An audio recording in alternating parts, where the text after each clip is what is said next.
Some Michell County neighbors are already in cleanup mode less than 24 hours after a tornado destroyed 2 buildings. All this happening as area leaders are still assessing the damage. I'm your neighborhood reporter AJ Douglas, finding out how damages like this are being assessed and how that report will help determine the cost to rebuild.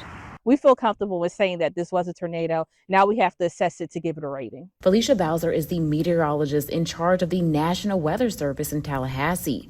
She and her colleague traveled to Pebble City in Michell County to track the damage after a tornado destroyed a volunteer fire station and community center. We have to actually look at the structure. If it's something that was solidly built, was it something that was a little bit weakly built? The National Weather Service uses the survey to determine the strength of the tornado that converted well-known buildings in the community into what some say are now unrecognizable.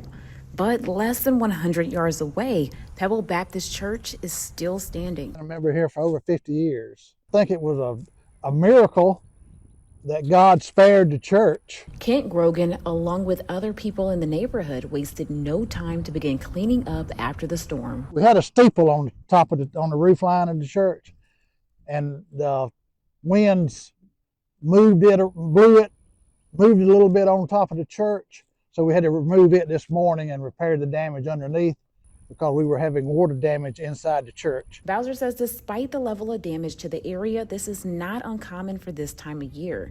She reminds people to make sure they stay up to date with alerts for extreme weather. We're basically in the spring season, and this is where we get a lot of severe weather. So it's not abnormal for some type of outbreak such as this to occur. When it comes to severe weather, make sure you have different ways in order to get the information.